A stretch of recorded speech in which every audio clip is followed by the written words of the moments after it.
Hello students, आज हम लोग करने जा रहे हैं अल्कोहल्स, फिनॉल एंड ईथर।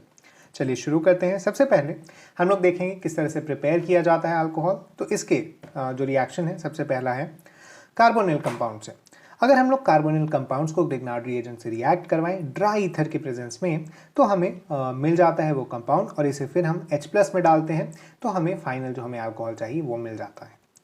ये एक न्यूक्लियोफिलिक एडिशन रिएक्शन है। यहाँ पर स्टेरिक हिंड्रेंस जितना कम होगा और पॉजिटिव चार्ज जितना ज़्यादा होगा कार्बन पर, रेट उतनी ही ज़्यादा होगी। इसीलिए हम लोग देखते हैं कि एल्डिहाइड्स जिसमें एक तरफ हाइड्रोजन होता है वो ज़्यादा रिएक्टिव होता है एज कम्पेयर टू कीटोन जिसमें दोनों तरफ कार्बन बेस्ड कंपाउंड्स होते हैं, कार्बन बेस्ड ग्रुप्स होते हैं। नेक्स्ट हम लोग देखें कि हमें 1,4 और 1,2 एडिशन के बारे में हमने पहले भी पढ़ा था।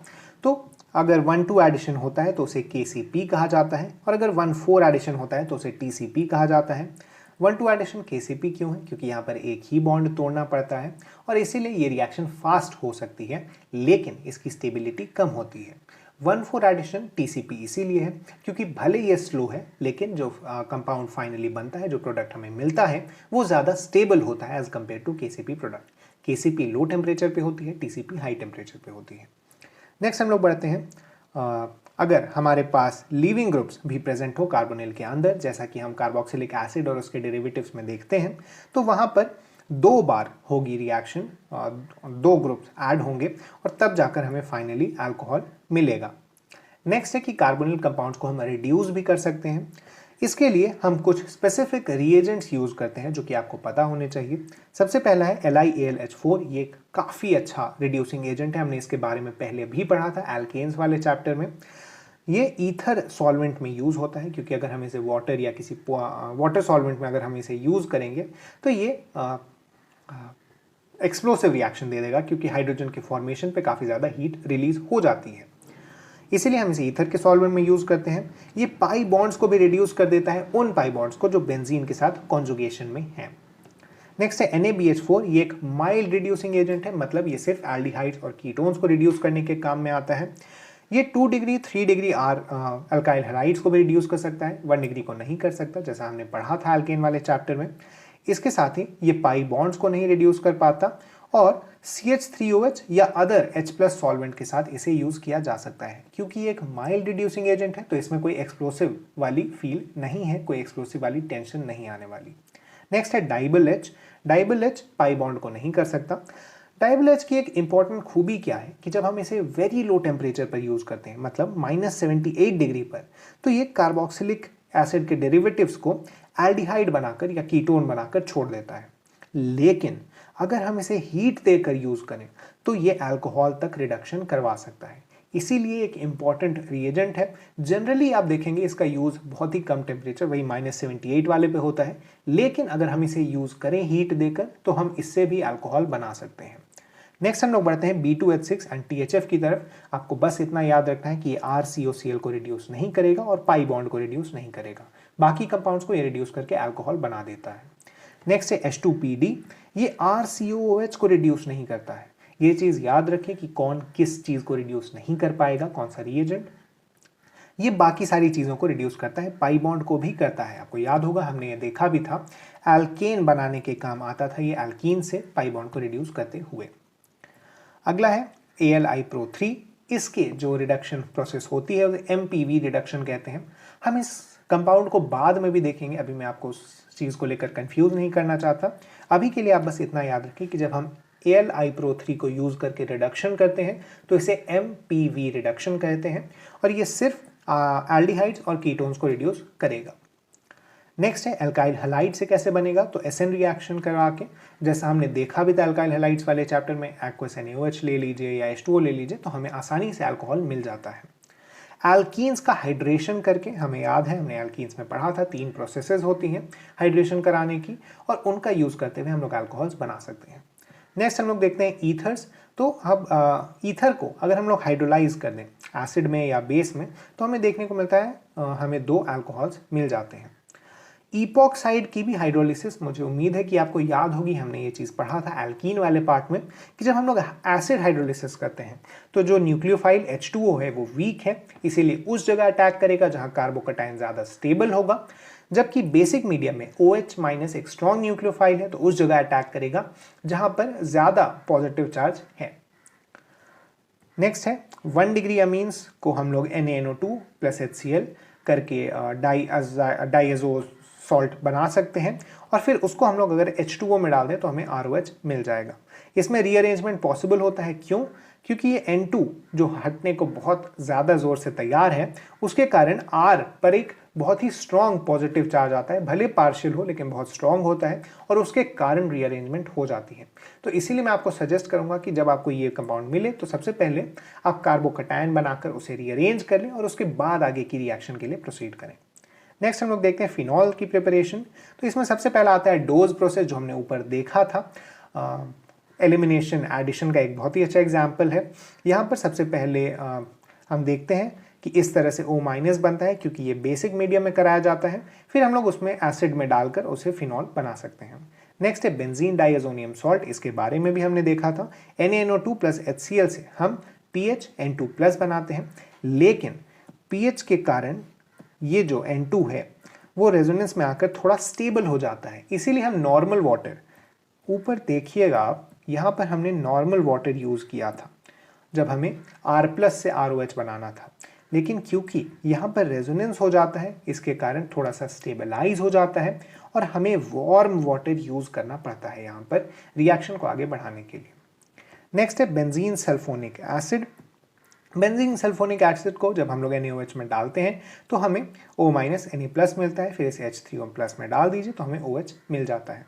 हमें पता है हम बेंजीन सल्फोनिक एसिड को यूज़ करते हैं प्रोटेक्टिंग ग्रुप के रूप में भी, सल्फोनेशन करवा कर बेंजीन का। तो ये चीज़ भी आप ध्यान में रखिएगा, हमने इलेक्ट्रोफिलिक एरोमेटिक सब्स्टिट्यूशन वाले चैप्टर में इस चीज़ को पढ़ा था। नेक्स्ट हम लोग देखते हैं डीकार्बोक्सिलेशन ऑफ सैलिसिलिक एसिड। इसे सैलिसिलिक एसिड कहते हैं और डीकार्बोक्सिलेशन की प्रोसेसेस हम जानते ही हैं। ये सोडा लाइम डीकार्बोक्सिलेशन सिंपल सा करवाकर हम फिनॉल पा सकते हैं सैलिसिलिक एसिड से। नेक्स्ट है क्यूमीन। ये रिएक्शन इंपॉर्टेंट रिएक्शन है। ये क्यों ऐसा है? क्योंकि जब हम इसकी मैकेनिज्म पढ़ेंगे तो आप समझेंगे कि यहाँ पर एक बहुत ही इंपॉर्टेंट चीज़ आती है कि जिसका भी माइग्रेटरी एप्टीट्यूड सबसे ज़्यादा होता है उसके ऊपर जाकर यहाँ पर OH ग्रुप जुड़ता है। तो माइग्रेटरी एप्टीट्यूड हम जानते हैं इलेक्ट्रॉन देने की टेंडेंसी पे डिपेंड करता है, और इसीलिए यहाँ पर सबसे ज़्यादा, क्योंकि बेंजीन ग्रुप की होती है माइग्रेटरी एप्टीट्यूड, तो इसीलिए ये यहाँ माइग्रेट करके अपने ऊपर अल्कोहल को ले लेता है। इसके साथ ही हमें कीटोन भी मिलता है। आप ये इंटरमीडिएट याद रखें। यहाँ पर होता क्या है कि ये जाकर इससे जुड़ता है और बाकी के ग्रुप यहीं रह जाते हैं। यहाँ पर एक और कार्बन होगा, बाकी का ग्रुप यहीं रह जाता है और वो यहाँ पर एक कीटोन बनाकर फॉर्म कर देता है। नेक्स्ट है कि प्रॉपर्टीज़ क्या क्या हैं। तो अगर हम लोग एसिडिक बिहेवियर की बात करें अल्कोहल्स में, तो ये चीज़ हम GOC में भी पढ़ते हैं कि सबसे ज़्यादा एसिडिक PHOH होता है, फिर CH3OH होता है, फिर वाटर, और उसके बाद बाकी बचे अल्कोहल्स। PHOH क्यों एसिडिक होता है? क्योंकि हम लोग जानते हैं कार्बन आयन को काफ़ी ज़्यादा स्टेबलाइज कर देता है रेजोनेंस के कारण। CH3OH अपनी तरफ अट्रैक्ट कर देता है इलेक्ट्रॉन्स को, इसके लिए H2O से ज़्यादा ये ज़्यादा एसिडिक होते हैं, लेकिन उसके बाद प्लस I इफेक्ट हावी हो जाता है अल्कोहल्स में, और इसीलिए बाकी के अल्कोहल्स उतने ज़्यादा एसिडिक नहीं होते। नेक्स्ट हम लोग देखते हैं एस्टरिफिकेशन।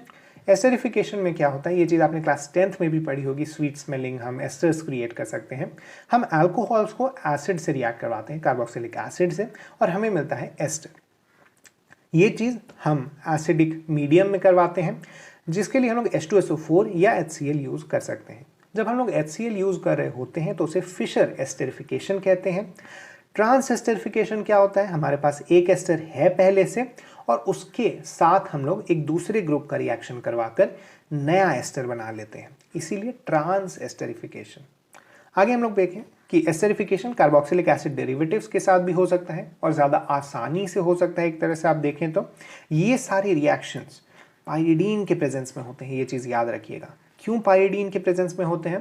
क्योंकि इनके बाई प्रोडक्ट्स एसिड्स बनते हैं। पाइरिडीन इन एसिड से रिएक्ट करके इन्हें एलिमिनेट कर देता है, बाहर हटा देता है रिएक्शन से, और हमें मिल जाता है प्रोडक्ट ज़्यादा अच्छे ढंग से, क्योंकि ये फॉरवर्ड टेंड करने लगता है इक्विलिब्रियम। हम देखें ROH जब R-COCl से रिएक्ट करेगा तो हमें R-COR मिलेगा HCl के साथ। ROH जब अनहाइड्राइड से रिएक्ट करवाएगा तो भी हमें एस्टर मिलेगा एसिड के साथ। इसी के साथ सैलिसिलिक एसिड को अगर हम लोग एनहाइड्राइड से रिएक्ट करवाते हैं तो हमें एक बहुत ही इंपॉर्टेंट कंपाउंड मिलता है एस्पिरिन। ये चीज़ आपके केमिस्ट्री एंड एवरीडे लाइफ वाले चैप्टर में भी है, तो आप इसे यहीं पर देख लें तो बेहतर होगा। ये रिएक्शन भी आपसे कभी कभी डायरेक्टली पूछी जाती है, ओलंपियाड वगैरह में भी आपको हो सकता है एस्पिरिन पहला कंपाउंड बनाने को दिया जाए और उसके बाद एस्पिरिन पर बेस्ड रिएक्शंस आपको करने को हो। तो ये रिएक्शन काफ़ी इंपॉर्टेंट है, आप इसे याद रख लें। नेक्स्ट हम लोग बढ़ते हैं ऑक्सीडेशन की तरफ। तो इसमें अलग अलग कैटेगरीज में हम लोग डिवाइड करते हैं रिएजेंट्स को, उनके पावर, स्ट्रेंथ और जो प्रोडक्ट्स वो बनाते हैं उनके बेसिस पर। सबसे पहले हम लोग देखते हैं बहुत ही स्ट्रॉन्ग ऑक्सीडाइजिंग एजेंट्स को, जिनमें आता है KMnO4 बेसिक और एसिडिक दोनों मीडियम में, HNO3, CrO3, CH3COOH के प्रेजेंस में और K2Cr2O7 H+ की प्रेजेंस में। ये स्ट्रॉन्ग ऑक्सीडाइजिंग एजेंट्स हैं। हेंस अगर हम लोग इन्हें अल्कोहल से रिएक्ट करवाएं, अगर हम लोग 1 डिग्री अल्कोहल से रिएक्ट करवाते हैं तो डायरेक्टली एसिड बना देते हैं और 2 डिग्री अल्कोहल से रिएक्ट करवाने पे ये कीटोन बना लेते हैं। नेक्स्ट है Jones reagent CrO3 and H2SO4, जो कि H2CrO4 बना देता है। ये रिएजेंट काफ़ी इंपॉर्टेंट है क्योंकि एक बार फिर ये अलग अलग टेम्परेचर पर अलग अलग ऑक्सीडेशन कर रहा है। जब हम लोग रूम टेम्परेचर पर देखते हैं तो ये नॉर्मल एल्डिहाइड या कीटोन बनाकर छोड़ देता है, लेकिन अगर हाई टेम्परेचर कर दिया जाए तो ये एसिड बनाकर हमें दे देगा। ये क्वेश्चन मैं एक्सपेक्ट कर रहा हूँ कि आपके न्यूमेरिकल बेस्ड क्वेश्चंस में आता है, जिसमें आपको डिसाइड करना होता है इनमें से कौन कौन से रिएजेंट्स आपका प्रोडक्ट दे देंगे। तो उसमें ध्यान रखिएगा कि अगर सिर्फ जोन्स रिएजेंट दिया हुआ है तो वो एक वीक ऑक्सीडाइजिंग एजेंट है, वो आपको एल्डिहाइड बना कर देगा बस। लेकिन अगर हॉट जोन्स रिएजेंट वहाँ लिखा हुआ है तो वो आपको कार्बोक्सिलिक एसिड बनाकर दे सकता है, ये चीज़ ध्यान में रखिएगा। नेक्स्ट है PCC या PDC, ये दोनों भी माइल्ड ऑक्सीडाइजिंग एजेंट्स हैं और ये भी अल्कोहल को एल्डिहाइड बनाते हैं। नेक्स्ट है AlI-Pro3, ये भी एक माइल्ड ऑक्सीडाइजिंग एजेंट है और ओपन आयर ऑक्सीडेशन कहा जाता है इस ऑक्सीडेशन को। आपको याद होगा हम लोग AlI-Pro3 से रिडक्शन भी करवाते थे, जिसे MPV रिडक्शन कहा जाता है। तो बस ये एक रिवर्सिबल टाइप का रिएक्शन है। जब इसका ऑक्सीडेशन होता है तो इसे ओपन आयर ऑक्सीडेशन कहते हैं। नेक्स्ट है MnO2। तो MnO2 भी याद रखने वाली चीज़ है, क्यों? क्योंकि ये सिर्फ एलाइलिक और बेंजाइलिक अल्कोहल्स को ऑक्सीडाइज करता है। सिमिलरली NaOCl इन CH3COH सिर्फ 2 डिग्री अल्कोहल्स को ऑक्सीडाइज करेगा। ये दोनों रिएजेंट्स उतनी इंपॉर्टेंट नहीं है, लेकिन अगर आ गए तो आपको याद रखना है कि बस सेलेक्टिव ऑक्सीडेशन आपको कराना है, बाकी अल्कोहल्स को ऑक्सीडाइज मत करा दीजिएगा इनसे।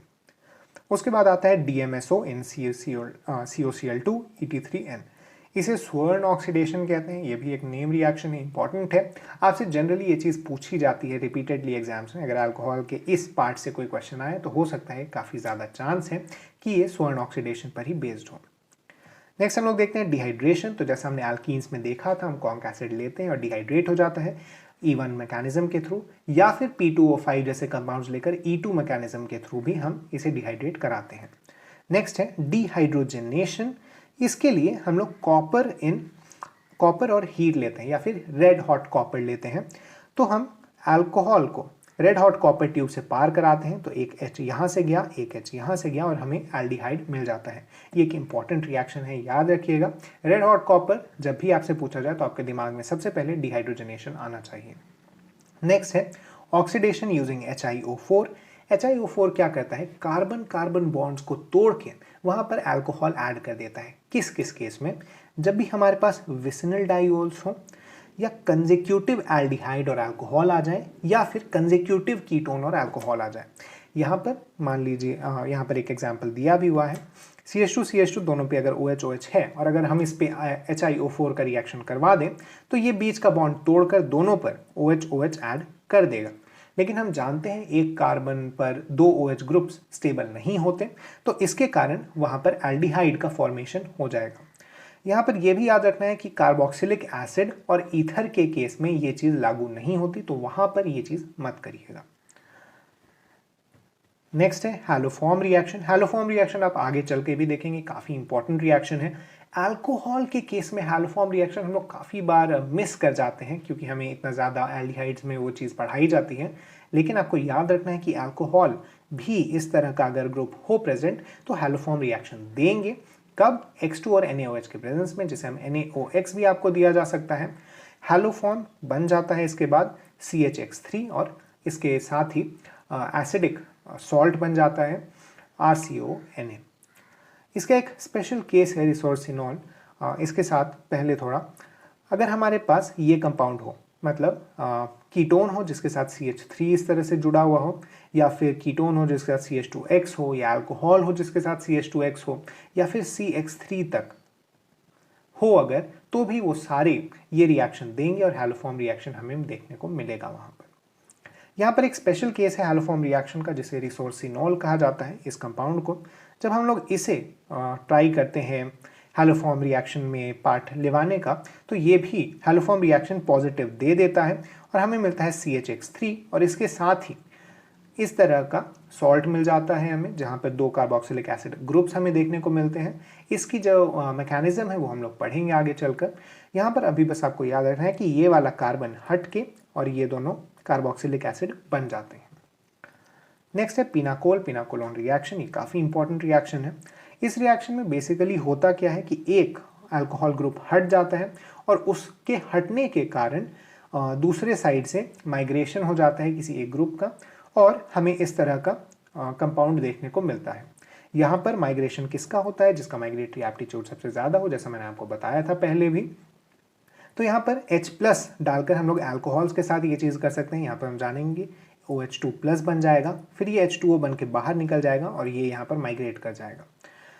ये चीज़ Cl अगर प्रेजेंट हो वहाँ पर तब भी हो सकती है। अगर हम लोग AgNO3 डालें तो हमें पता है AgCl का प्रेसिपिटेट बन जाएगा और ये चीज़ यहाँ से हटेगी, ये चीज़ यहाँ माइग्रेट कर जाएगा। सिमिलरली अगर हमारे पास NH2 हो वहाँ पे, तो हम NaNO2 NHCl डालेंगे तो ये N2 बन जाएगा, N2+, और फिर यहाँ से निकल जाएगा N2 बनकर और ये यहाँ माइग्रेट कर जाएगा।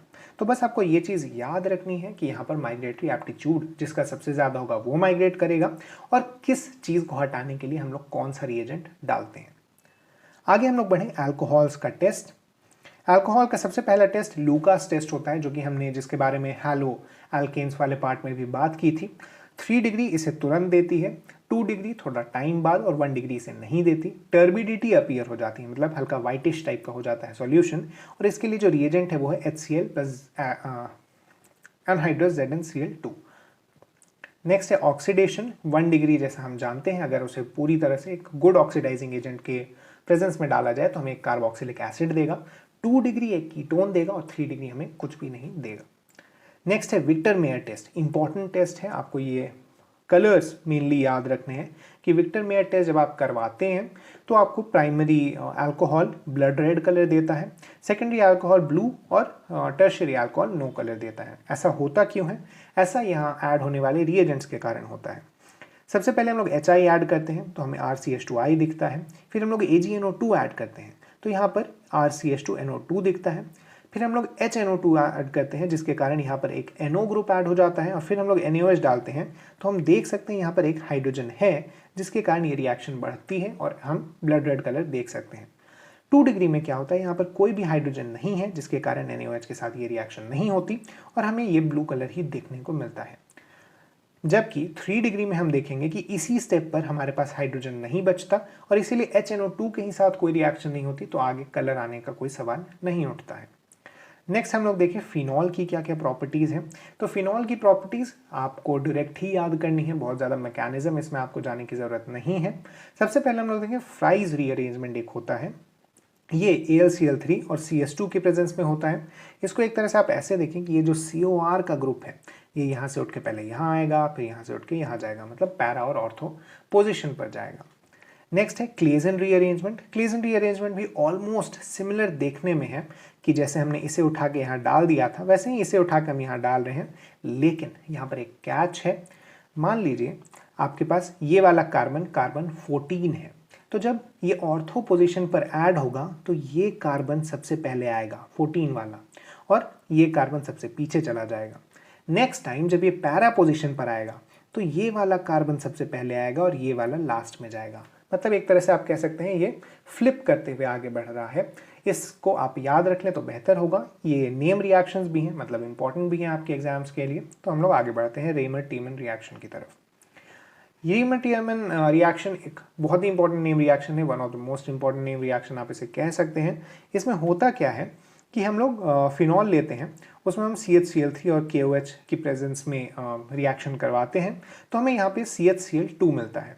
और क्योंकि यहाँ पर KOH है तो हमें यहाँ पर सब्स्टिट्यूशन देखने को मिलता है, और क्योंकि एक कार्बन पर दो अल्कोहल्स प्रेजेंट नहीं हो सकते इसीलिए यहाँ पर एल्डिहाइड का फॉर्मेशन होता है। फिर इसे एसिडिक मीडियम में डालकर हम इस तरह का कंपाउंड ले सकते हैं। यहाँ पर अगर हम लोग CHCl3 के बदले CCl4 यूज़ करें तो आप देखेंगे कि यहाँ पर CCl3 रहेगा, मान लीजिए यहाँ पर है, फिर यहाँ 3 OH ग्रुप आ जाएंगे जिनमें से 2 तो H2O बनकर निकल गए, तो लास्ट में हमें देखने को मिला COH ग्रुप, क्योंकि एक OH और प्रेजेंट है उस कार्बन के ऊपर। यहाँ पर एक अबनॉर्मल रीमर-टीमन रिएक्शन भी देखने को मिलती है जो कि हमें फ्यूरान में देखने को मिलती है। फ्यूरान को जब हम लोग सेम रिएजेंट से रिएक्ट करवाते हैं तो हमें देखने को मिलता है कि ये जो प्रोडक्ट जो हम एक्सपेक्ट कर रहे थे यहाँ पर वो माइनर बनकर आता है, जबकि एक नया प्रोडक्ट मेजर बनकर आता है। ऐसा होता क्यों है? क्योंकि आप देख सकते हैं, मान लीजिए यहाँ पर CCl2 इस तरह से ऐड हुआ, ये बॉन्ड टूटकर इधर आती है, ये बॉन्ड टूटकर इधर जाती है, और इसके थ्रू हमें देखने को मिलता है कि एक 6 मेंबर्ड रिंग बन गया है जिस पर एक क्लोरीन ऊपर से प्रेजेंट है। और सेम चीज़ हमें फ्यूरान जैसा एक ऐसा कंपाउंड देखने को मिलता है, उसमें भी यही सेम चीज़ हम देख सकते हैं। हम लोग इसकी जब मैकेनिज्म डिटेल में डिस्कस करेंगे तो हमें वहाँ पर और ज़्यादा क्लैरिटी आएगी इस चीज़ को लेकर।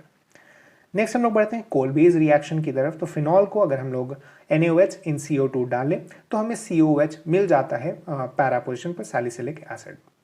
नेक्स्ट है एल्डिहाइड के साथ रिएक्शन करवाएं तो क्या होगा? तो एल्डिहाइड कुछ नहीं पैरा और ऑर्थो पोजिशन पर ऐड हो जाता है। नेक्स्ट है गैटरमैन रिएक्शन। गैटरमैन रिएक्शन में EAS में पढ़ा था, तो यहाँ पर भी गैटरमैन रिएक्शन में पैरा और ऑर्थो पोजिशन पर ऐड होता है क्योंकि OH एक ऑर्थो पैरा डायरेक्टिंग ग्रुप है। गैटरमैन कोच रिएक्शन सिमिलर होती है। इसके साथ ही EAS कुछ और हमने पढ़ा था जब हम लोग इलेक्ट्रोफिलिक एरोमेटिक सब्स्टिट्यूशन पढ़ रहे थे, किस तरह से नाइट्रेशन होती है, किस तरह से हैलोजनेशन होती है, किस तरह से सल्फोनेशन होता है, तो वो चीज़ आप एक बार वहाँ जाकर रिफर कर लें। फिनॉल और एनिलीन दोनों के लिए हमने वहाँ पर पढ़ लिया है बहुत ज़्यादा डिटेल में। नेक्स्ट हम लोग देखते हैं ऑक्सीडेशन। तो ये एक इंपॉर्टेंट चीज़ है। अगर हमारे पास फिनॉल है और हम उसे K2Cr2O7 और H+ से रिएक्ट करवाते हैं तो हमें ऑक्सीडेशन देखने को मिलता है इस तरह का कंपाउंड बनकर। यहाँ पर इसका N फैक्टर 4 है, और अगर हमारे पास डाइओल है, मतलब दो अल्कोहल्स प्रेजेंट है पैरा पोजिशन पर, तो हमें यहाँ N फैक्टर 2 देखने को मिलता है, लेकिन फाइनल प्रोडक्ट यही बनेगा ऑक्सीडेशन के बाद। नेक्स्ट है रिडक्शन। तो रिडक्शन के लिए जिंक डस्ट हीट करके हम अगर डाल दें तो हमें OH की जगह सिंपली H देखने को मिलेगा यहाँ पर।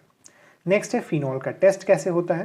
तो न्यूट्रल FeCl3 में हम लोग डालते हैं तो हमें एक वॉयलेट ग्रीन कलर देखने को मिलता है इस कॉम्प्लेक्स के फॉर्मेशन के कारण। जब आप लोग अपने स्कूल के लैब में ये एक्सपेरिमेंट कर रहे होंगे, फिनॉल का टेस्ट कर रहे होंगे, तो ये सबसे बेसिक टेस्ट होगा, आप इसे करते ही हैं चाहे वो कोई भी कंपाउंड हो उसे टेस्ट करने के पहले। अगर आपको एक वायलेट ग्रीन टाइप का या पर्पल टाइप का कलर मिल गया, मतलब फिनॉल कन्फर्म हो जाता है उस केस में। यहाँ पर एक और रिएक्शन है लीबरमैन नाइट्रोजो। ये कन्फर्मेटरी टेस्ट होता है फिनॉल के लिए। हम देखते हैं कि फिनॉल को हम कॉन्क HNO2 में डालें तो NO ऐड हुआ, ये एक ब्लू कलर्ड NO ऐड हुआ। फिर हम इसमें H2SO4 डालते हैं तो हमें एक ब्लू ग्रीन सॉल्ट मिलता है। फिर हम लोग इसमें H2O ऐड करते हैं तो हमें एक रेड कलर्ड सॉल्यूशन मिलता है, और फिर अगर हम लोग इसमें NaOH डाल दें तो हमें वापस ब्लू कलर मिल जाता है। ये थोड़ा एक लंबा प्रोसेस होता है। हमारे स्कूल में तो हमें केमिकल्स ढूंढने पड़ते थे दौड़ दौड़ के इधर उधर, लेकिन ये टेस्ट अगर आप कर लेते हैं तो आपका फिनॉल कंफर्म हो जाता है कंपाउंड के अंदर, तो वो आपके लिए एक हेल्पफुल चीज़ हो सकती है। ये टेस्ट आप ऐसे भी याद रखें कि हो सकता है आपको एक बड़ा कंपाउंड दे दिया जाए जिसका एक हिस्सा हो फिनॉल।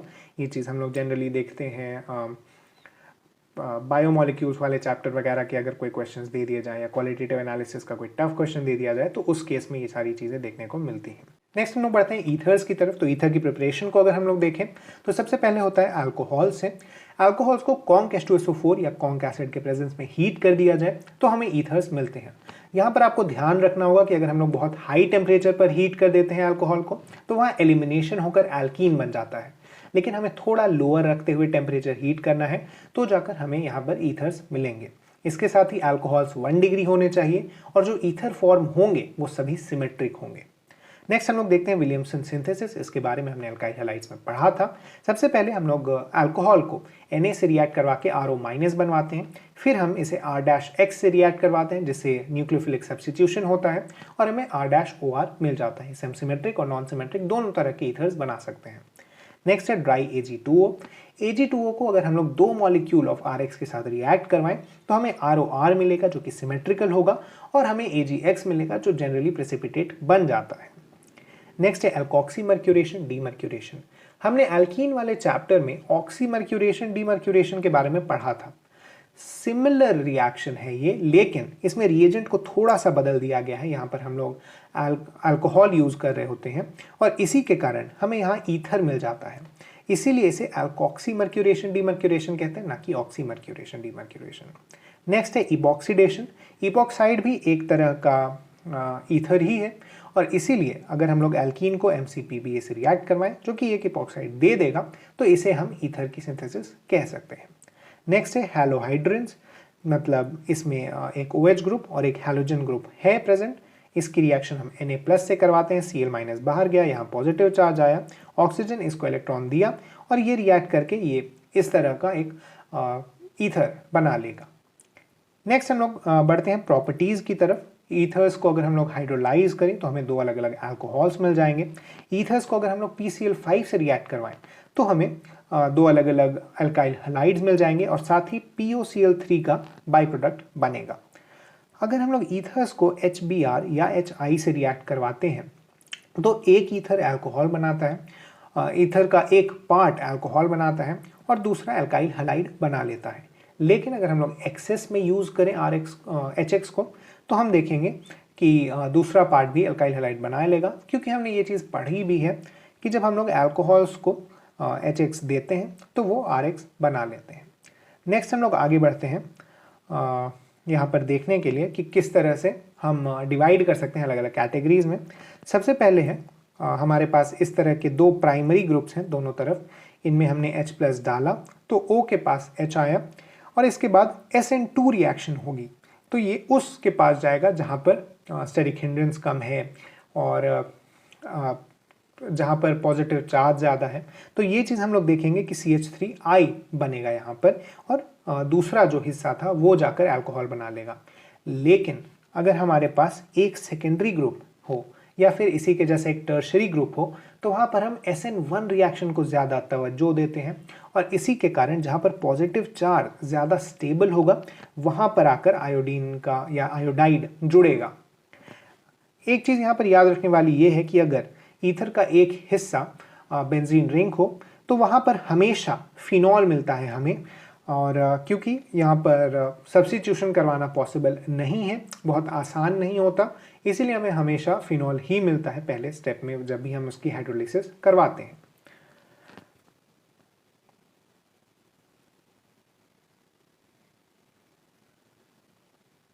तो इसी के साथ ये वीडियो खत्म हुआ। Thank you.